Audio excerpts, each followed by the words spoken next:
Assalamualaikum warahmatullahi wabarakatuh. Selamat pagi semuanya. Perkenalkan kami dari kelompok 2 Production and Operation Analysis akan mempresentasikan hasil praktikum dari studi case La Familia Bike. Berikut anggota dari kelompok kami yaitu saya sendiri dengan Akbar Ginanjar.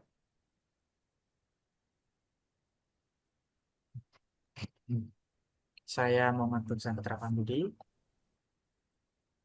Saya Topani Haidir. Saya Fokus Nur Cahyo. Dan saya Agung Setio Nugroho. Baik, kita mulai dengan objektif. La Familia Bike merupakan perusahaan manufaktur sepeda yang menghadapi berbagai tantangan dalam mengelola proses produksinya, mulai dari meramalkan permintaan yang fluktuatif, menyusun jadwal produksi, hingga mengendalikan persediaan komponen dan produk jadi. Kompleksitas proses perakitan dan banyaknya jenis komponen yang digunakan menuntut pendekatan sistem produksi yang terintegrasi, efisien, dan sesuai kapasitas.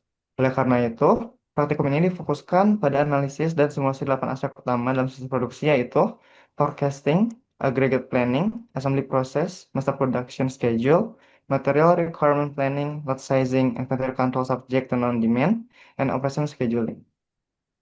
Tujuan dari praktikum ini adalah untuk merancang sistem perencanaan dan pengendalian produksi yang terintegrasi dan efektif pada kasus La Familia Baik. Baik, slide selanjutnya. Baik, selanjutnya adalah landasan teori mulai dari tiap-tiap modul. Yang pertama, forecasting adalah peramalan digunakan untuk memprediksi permintaan sebagai dasar perencanaan produksi. Studi menunjukkan model hybrid seperti Arimax dan SVR efektif menghadapi fluktuasi permintaan. Kemudian Aggregate planning di sini menyelaraskan kapasitas dan permintaan jangka menengah, strategi chase, level, dan mix dibandingkan dengan mix terbukti paling fleksibel dan juga efisien. Kemudian selanjutnya adalah assembly proses. Ya, ini proses perakitan perlu adanya line balancing untuk menghindari bottleneck dan idle time. La Familia baik memetakan work center dan menerapkan metode ini untuk efisiensi produksi. Kemudian selanjutnya, MPS atau Master Production Schedule menetapkan jadwal produksi jangka pendek berdasarkan hasil peramalan. La Familia Bak menggunakan pendekatan ini agar jadwal produksi sesuai kapasitas dan permintaan. Selanjutnya, MRP atau Material Requirement Planning memastikan ketersediaan bahan tepat waktu berdasarkan NPS dan BOM. La Familia baik menghitung kebutuhan bahan baku dan menyusun jadwal pemesanan menggunakan sistem MRP. Selanjutnya, lot sizing adalah dengan menentukan jumlah produksi optimal untuk menekan biaya. Metode seperti silver mill dan Wagner Wheating digunakan sesuai kondisi permintaan. La Familia baik membandingkan 4 metode tersebut untuk memilih yang paling efisien.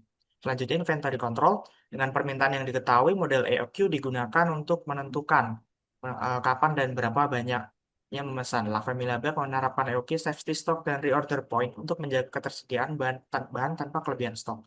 Yang terakhir adalah operation scheduling. Penjadwalan operasi bertujuan meminimalkan waktu tunggu dan idle mesin. Algoritma CDS dan Johnson Rules digunakan dalam sistem multi-mesin. Selanjutnya, slide hasil dan pembahasan. Yang pertama, untuk hasil forecasting.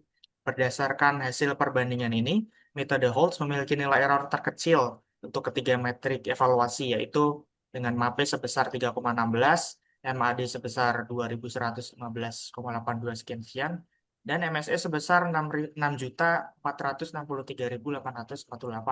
Oleh karena itu, dapat disimpulkan bahwa metode Holtz merupakan metode forecasting yang paling optimal untuk digunakan dalam kasus penjualan sepeda. Selanjutnya, hasil dari aggregate planning berdasarkan data tersebut dapat disimpulkan bahwa strategi zero inventory plan merupakan metode dengan total biaya paling rendah di antara keempat alternatif yang dianalisis. Strategi ini mampu menghindari biaya inventory, memanfaatkan kapasitas produksi secara langsung setiap bulan, dan menghasilkan efisiensi biaya secara keseluruhan.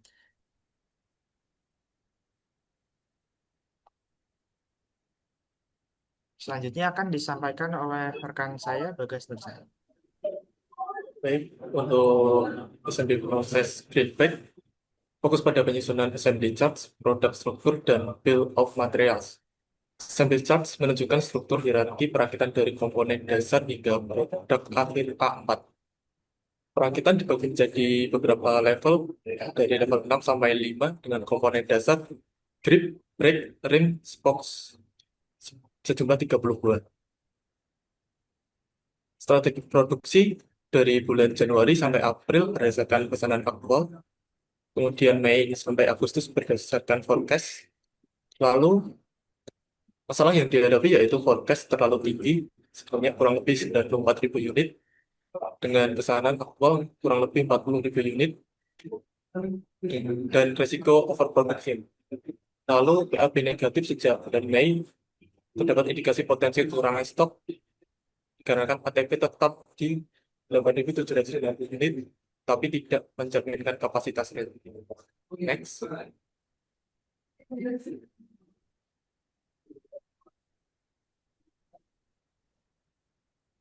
Pada level 1, MRP dilakukan untuk sub assembly 3 dan assembly 3 sebagai komponen utama produk akhir. Keduanya menunjukkan kebutuhan tinggi sejak Mei 2022 karena stok awal dan safety stock tidak mencukupi dan rekrutmen muncul sebagai bulan.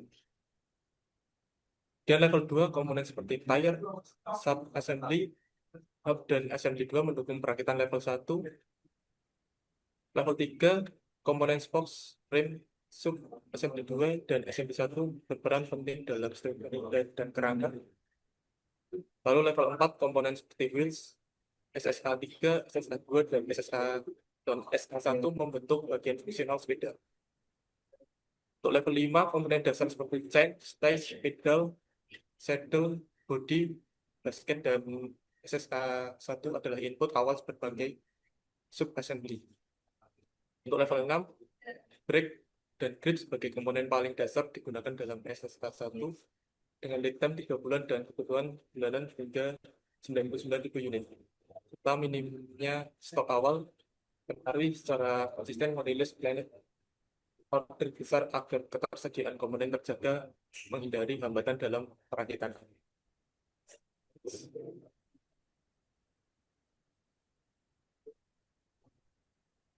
Metode silver mill bekerja dengan menghitung biaya rata-rata per periode dan menghentikan perhitungan saat biaya mulai meningkat. Dalam kasus ini, metode ini menghasilkan lot kecil dengan frekuensi pemesanan tinggi di awal tahun yang menyebabkan biaya simpan rendah namun biaya stok tinggi. Metode part period balancing berupaya menyeimbangkan biaya simpan dan stok dengan mengelompokkan permintaan ke dalam lot yang lebih besar. Hasilnya frekuensi pemesanan lebih rendah dibanding silver mill dengan biaya total yang lebih rendah dan struktur pemesanan yang stabil. Sementara itu, Wagner Witting merupakan metode dinamis yang paling optimal secara matematis karena menghitung seluruh kemungkinan kombinasi produksi untuk meminimalkan total biaya.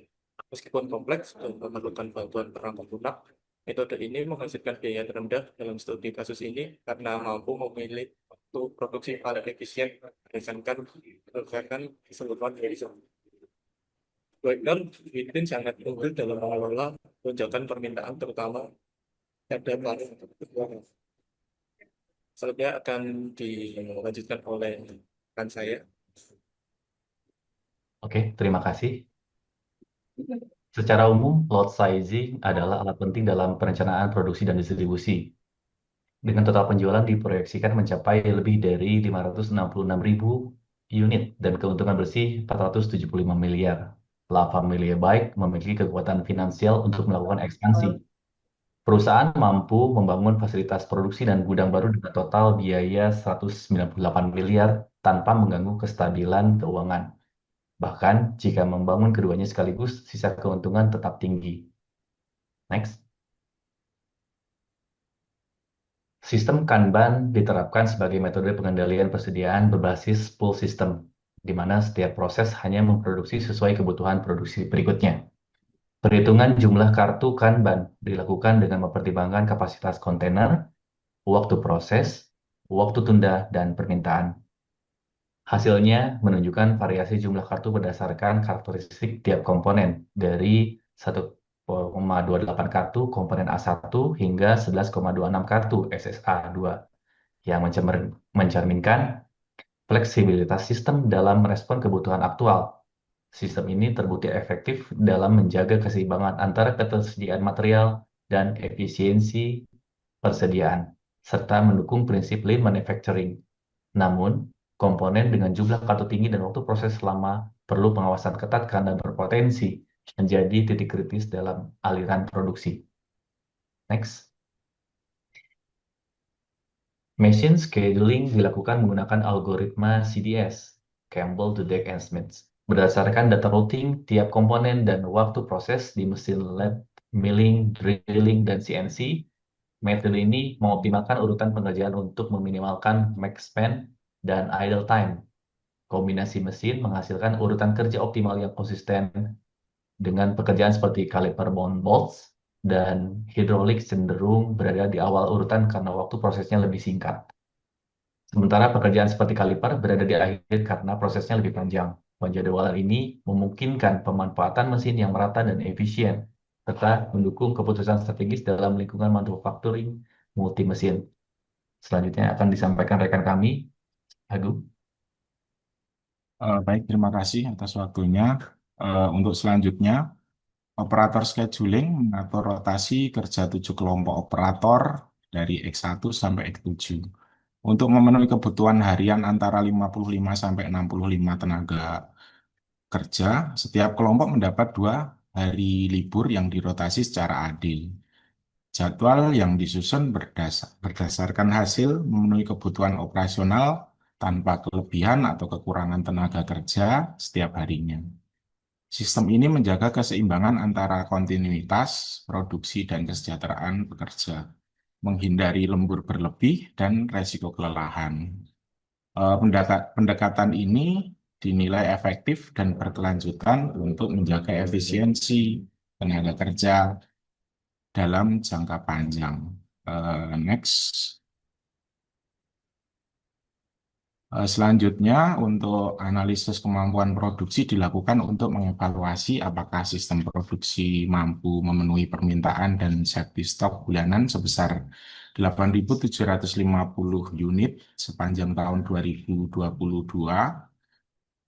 Dua skenario dianalisis. Pertama, metode sequential, di mana produksi dimulai setelah unit sebelumnya selesai.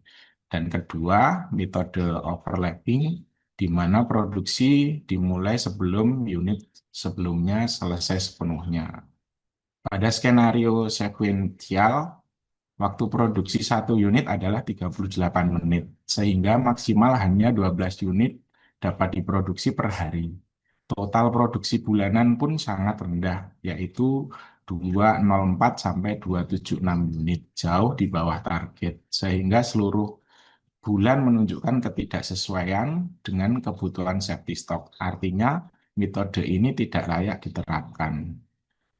Sementara itu, skenario overlapping meningkatkan efisiensi waktu tunggu antara proses, menghasilkan 53 unit per hari atau 901 sampai 1.219 unit per bulan. Walaupun jauh lebih baik, kapasitas ini tetap belum mencukupi target bulanan. Hal ini menunjukkan adanya keterbatasan kapasitas atau bottleneck dalam sistem produksi saat ini. Next. Untuk mengatasi kendala ini, perusahaan disarankan melakukan peningkatan kapasitas melalui penambahan shift kerja, efisiensi mesin, penyesuaian ukuran batch, atau investasi fasilitas baru agar target produksi tercapai tanpa mengorbankan waktu produksi maupun kualitas produk. Next.